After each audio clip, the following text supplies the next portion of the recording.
She go put a little on it. So I didn't believe her. I did not believe her. The best thing you could have done, B. Richie, is not address that bitch lying on you. Now, once you address the lie becomes true. Because who address lies? Now, you say you normally take it on the chin. Should took this one on the chin, big dog. Swear to God. I swear to God, you should have took this motherfucker on the chin like a motherfucker and not came and gave no response to a hoe saying you're getting your prostate pushed in beneath your pelvic. You're getting pelvic to pelvic, and that girl is pushing in off in that prostate, hitting that butt. You shouldn't even say nothing. And what make it look so bad, Boston? You come with a long motherfucking explanation. Nigga, damn near like a sad story. Like you a victim, like you've been victimized. You done gave it all, you done did everything, and told me she done. Charlie boy, it's looking bad for you, mister. Yes, sir, it's looking bad for you. It's looking real bad. It's looking like you should have took your own advice, sir. You was the one who said, if someone is lying, right, you don't take time out your day to go and respond to a lie because it makes it seem true. Well, you said that this so-called cousin of yours was lying. But we have watched you for the last week or so do whatever and really make yourself look stupid in trying to debunk the so-called lie. But here's the thing, Mr. Charlie boy. This ain't no lie, man, because you're showing us it's not a lie. You're going so hard that you are fumbling over your words, stuttering. You're doing everything that makes us believe you're lying. You shouldn't have did that to that young lady. No, you shouldn't have did that to anybody that you did it to. And karma is a bitch. And what you are receiving right now is your karma, sir. It's due. Shout out to OG Murder. Y'all already know how we do. This man is back with another one because Charleston White went and got on live to read fake paperwork. I knew it was fake. Someone told me, I'm like, yo, that paperwork fake, because how can you say your shit is sealed, but all of a sudden you went and got that case? Go get everything. Show us all the paperwork now. Go get all of your cases. We want to see all of your cases. If you got that unsealed, go get everything else unsealed, brother. You can't, because it's fake paperwork. I'm going to say allegedly, right? But I believe OG Murder is going to give y'all a better look, a better view on how he has exposed Charleston White for producing fake paperwork on his. Look at you, man. You panicking. Nervous, sweating like a hooker in church.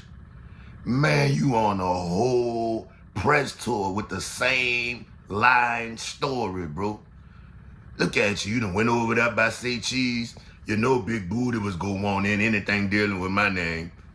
Like, bro, it's giving guilty. Before we get started, bro, they got a couple of things that definitely need to be addressed. The first thing, say, bro, what was going on with the going-ons with y'all, bro? Like, when you see an interview that start out like this. When I was in the third grade, I had a senior college. When I was in the third grade, I had a grown man. So imagine at 21, 22 years old, pushing this big old torpedo off. I'm on this low, man. I say, I kick in though. When this hard, this rip up something. Whoa.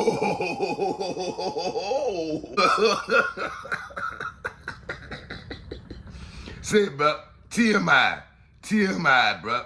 Any man in that room right now is down bad. Ain't no way I'm gonna be caught in a room of a man sitting there talking about how big his piece is, bro. This hard. This rip up something. Come on, man. Every man in that room is down bad. Ain't no way in the world I'm about to sit here and listen to another man talk about his yab, bro. Y'all done lost y'all mind. Oh, I see what kind of interview this gonna be. The second thing, say, bro, why is somebody who files sealed sitting there thinking we supposed to believe any kind of paperwork that they present? Bro, your files are sealed. You work with the government. We don't care about no paperwork that you could present. You think they can't just get you paperwork like that? I mean, hey, bro, they did seal a murder for you. Come on, bro. If they could seal a murder, you don't think they could get you a little paperwork to keep your cover hidden? Like, man, come on, bro. Like, anybody who's sitting there listening to this man is a clown, bro. Real life people don't fall for the internet tactics. And the third thing. Yeah. Me and Terrence Gangster just wrapped up a bad interview. Oh, we shot it. Charleston, are you slow? Bruh, as you was doing the interview, you had it playing on your live. Why would the people want to see an interview that they saw on your live already? You do understand that, right? The only thing that them people could do is cut the cursing out. That's about it. People already saw the interview thanks to you posting it on your page, bruh. Well, now that we got that out the way, ladies and gentlemen of the jury, let's break this clown down. I leave the Aries house, parole home, mama throw me a party, I go to Arkansas. Now, I need y'all to really listen to him. He paroled home and his mama threw a party for him.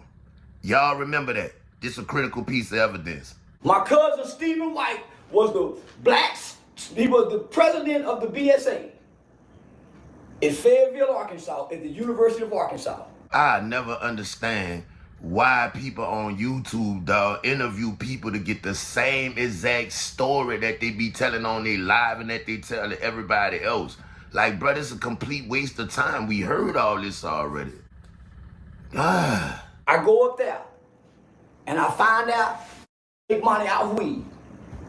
I didn't know what a pound of weed cost. I ain't know how much a pound of weed weighed. I jump in the car with my cousin and his little partner to make a trip. Now, they done went and got everybody money. You know how they do in college. They got everybody money because the Texas got the cheapest weed. We come down here and get 10 pounds of weed. I'm playing big cousin at the boys' home. Don't know nothing about nothing. I just got me some. I ain't even been out 8 months. I just got me some. I want to feel important. Let me drive. I'm at the boys' home. Let me drive, and there's weed in the car. I'm smoking weed and driving, swerving like a and get everybody pulled over. That's how you know this the internet, bro. People just be out here saying anything. Man, this dude is a clown, bro. Straight goofy. Now, make this make sense to me. The man went to jail when he was 14 years old, bro. Meaning he was off the streets from 14 to 20 or 21. You know, you never know him. And you telling me that some people who out here getting their grind on, who hustling in the streets, was moving 10 P's and decided to let you drive for the first time ever. Man, that's hard to believe, bro. Like, come on, bro. Man, anybody who from the streets know this man lying, bro. There's no way people doing that kind of business and they gonna let somebody who ain't never drive before drive. Man, come on, man. When you moving weight, you trying to keep them people off you. The last thing you gonna do is let somebody drive for the first time while you doing something illegal. Come on, Charleston, bro. You killing me right now. Get everybody pulled over. But we jumped into some called That Sounds Good. Nate and Julius, the biggest weed dealers out of Arlington, Texas. We jumped into the investigation. Their little cousin was already working. So I guess the both of y'all was working then, right? Because you hadn't already told on your fall partner, so you know you already was in bed with them people too. Say, bruh, it's the nerve of you working for them people, trying to imply that somebody else is working with them people for me, bruh. I'm just gonna be real with you. In the real world, we go look at the person who's the known snitch as the snitch. We saw you take the stand. We don't know nothing about what you trying to put on your boy. We don't know old boy, but we got videos of you taking the stand. So I ain't buying that one either, bro. If anybody was the snitch in that call, it was the person who snitched on Doolittle. Facts. Ain't none of this weed in the car mine. Just them two. Can I read the day? Cause they saying cause I was locked up and they said I was touching. I was locked up in the Department of Oklahoma Corrections. The time they say I was touching. What day it was? You want to read it? July 29th, 1998. July 20 what? July 29th, 1998. So I got locked up September 18, 1991. Came home like September 4th, 1998. Inconsistencies. We only gone off of your words. Know what's crazy? I really got you arguing with yourself. Now that's funny. Okay, buddy. Come on. That's the date. I mean, 98? 98? July 29th, 1998. July 20 what? July 29th, 1998. July 29th, 1998, y'all. But on here, he said, Came home like September 4th, 1998. now I ain't even much gonna lie to you. I believe what you said the first time when you ain't had no money. I believe you more likely to be honest back then than you is right now. Right now, you just all about views and clicks and you'll say anything. That paperwork is fake, bro. You're a government plant. You trying to hide your cover. Y'all done went drew up this fake paperwork. All of a sudden, your story changing. I don't know what kind of cookies you selling, old Charlie boy, but we ain't buying them. And another thing, okay, let's just play along with your narrative, right? You said that you got arrested July 29th, 1998, right? That's July, bro. That's the 7th month of the year. So that means in 1998, you was home for January, February, March, April, May, June, July. So you had plenty of time to do something to your cousin in 1998, bro. Let's just be real here. You said you was in jail for all of 98. This ain't making sense to me, bro. You got too many inconsistencies in your story, bro.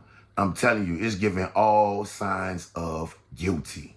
On July 29th, 1998, at approximately, 2:08, I observed a 1998 Chevrolet Blaster traveling northbound on US 69 highway near Hickory Street in the city limits of Stringtown. The vehicle was driving on the dividing line. After getting behind the vehicle, the driving became more erratic. I stopped the vehicle, and upon approaching the vehicle, the driver rolled down his window. At that time, I detected a very strong odor of what I believed to be raw marijuana. What I say I was doing? Swerve. Keep on reading. I don't know, man, young and dumb. But Yeah. let's go. I asked the driver for his license and insurance verification, and observed what appeared to be a green leafy substance in his lap. Yeah, I done sprinkle weed. I'm getting smoked. I'm fresh out the bowl. I don't know nothing about it. I'm like the middle school. Sure you was, Charlie. And I'm pretty more than sure that the dudes who was making plays was more than happy to let you learn how to drive while they was out here taking a penitentiary chance. Clown. And I'm fresh out the boys' home. I hadn't even been out 8 months. So we had a mistrial. This is in February, March of 99. Okay, so in 1999, you was locked up in the Departments of Corrections in Oklahoma. But I'm still trying to figure out what they gotta do with the charges your cousin filed on you in 1998. What 1999 gotta do with this, bro? You're deflecting. I'm out on bond. They offered me 6 months in a first offender prison boot camp that was called RED, called Regimented Inmate Discipline Program. It was created by a bunch of judges who had been in the military. So they sent me to RED. Good riddance. I go to RED in April of 1999. The time they say I'm touching babies, I'm locked up in the Department of Oklahoma Corrections. Say, bro, the only date that I've heard so far is November 1998 from this woman. First day of November 1998, Charleston White signed a court order arrangement to now or anytime after the day above contact the victim, Shalondra Price. Charleston White is creating this 1997 narrative. And another thing I want to see, just because she filed on November, that don't mean that's when it transpired. You see what I'm saying? He already just said that he was home in 1998 because he went to jail on July 29th. July 29th, 1998. July 20 what? July 29th, 1998. So from July 29th all the way down back to January 1st, he was home. That's plenty of time to do something to your little cousin. Oh yeah, you said you never went home, right? He always said he never went home. But you catch him saying stuff like this. I leave the Aries house, parole home, mama throw me a party. They furloughed me home for a weekend. I came to Fort Worth for a weekend. So which one was it, Charlie? Because you said your mama threw a party for you And you know good and well somebody who just came home from jail, who just had a party throw for them, you know he ain't just go to the party and just leave straight for Arkansas. Come on, bro. You lying, man. Who you think you talking to? You gonna have to do better than this, Charlie boy. So I go in April. I don't come home, I'm gonna show you the court date. May, June, July, August, September, October of 1989. I don't get back to Texas till the 2000. Same lie. I leave the Aries house, parole home, mama throw me a party. They furloughed me home for a weekend. I came to Fort Worth for a weekend. I don't get back to Texas till the 2000. Here go my deferral of judgment because I wasn't convicted. I had a deferral of judgment, not a conviction, a deferral of judgment. It gives you a date up there when the court signed it and stamped it with the court seal on it. Now, why wouldn't a government plant be able to get something court sealed? On this day, the 22nd day of September, 1999, this matter comes before the undersigned judge for sentencing, and the defendant, Charleston J. White, appears personally by attorney Doug Elliott. In the state of Oklahoma, represented by Jason Christopher, and the defendant having previously, of course, it goes into the lawful possession of marijuana with intent to distribute, and it is therefore the decision and order of the court to defer the imposition of sentence, in this case, for a period of 5 years until September 22nd, 2004. Here go the fluff, bro. My bad, y'all. For y'all that don't know, bro, fluff is a journalistic term for when a person talking about a bunch of nothing, stuff that ain't got nothing to do with nothing, stuff that don't mean nothing. Like he's sitting there telling us about everything that happened in 1999 when this lady filed charges in November of 98. Like, all this, bro, is just a bunch of nothing. But carry on. So we done went from June of 98 to October of 99. Somebody off somewhere, right? Yeah, you off your meds thinking we gonna believe this bull jive. Then he be saying it with confidence too. So I covered from June of 98 to October of 99. Man, please, bro. June of 98 to October of 99. Say, bro, we still got January, February, March, April, May, and June. Still give you time to do something to your cousin, bro. Man. I got court documented sealed paperwork. Stamped and court approved. I don't come home to down near 2000 out of Arkansas. I had a GMC truck, extended cab with the leather top on the back, with the date, with the silver 180 spoke datings on it. Man, stop it, man. You used to wear overalls with no shirt on under there, man. You used to look like a farmer. Man, somebody had all this and all. Man, stop it, man. Man, stop the cap, man. It is always somebody from another state that's not from here that get with this person. It's nobody local there. That's cap. T. Will from Fort Worth. District clerk. What about the king of Fort Worth? I know you think you the king, but to me, the king is OG Percy. And mama and y'all covered it up. That girl ain't lying about what ain't nobody gonna belittle themselves just come out to work. It's a, you know what I mean? I know of plenty of women like that, homie, that won't say nothing because of this and won't nobody believe, because you got people that'll bat them down and say, man, you just made a fool of yourself. I don't even know why you know, people that went to the grave with you don't know who gonna take whose side. Because you got some mamas that's just like Charleston White mama. Like I said, cap. Man, shout out to OG Percy, man. The real king of Fort Worth. Way realer than old Charlie boy. Now, Percy touched on something dealing with old Charlie boy mama, right? But Murder about to dig a little deeper. Check this out. Peep the play. So my mother is under strenuous supervision.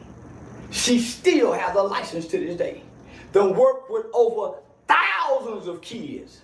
One of the most credible CPS foster parent prison ministry women, Mama White is what they call her. Well beloved. Charlie, just quit while you're ahead, bro. You're talking too much. You're telling on yourself. Like, now it's starting to all make sense why they covered this up. Because your mama got the reputation that she have from dealing with kids and stuff. So they couldn't let it get out what you did to your cousin because that would have made her look bad. Oh, That's why your mama lying like that. That's why she covering for you. Because she got to. Because if that get out, ain't nobody gonna let her deal with the kids no more. Charlie, you better stop while you're ahead. You starting to talk too much. It's all starting to make sense now. I am highly recommended to all 254 counties throughout the state of Texas to speak in every major juvenile facility. It's not one I hadn't went to. Not only that, I've been on the front page of the American Bar Association Journal. I've worked as a campaign manager for the Tarrant County GOP Republican Party. Here we go, y'all. He about to go into character mode like he always do. Say, bro, this man could be anything he want to be, bro. He could be a sellout. He could be a gangster. He could be an activist. It's whatever mode he in. And look like right now, he about to go to activist mode. You know what I be hearing when he be doing all that activist talk? I have a dream. Now I'm about to just straight joke you. I done stood with Ted Cruz, Greg Abbott. I've testified in Congress. I have a dream.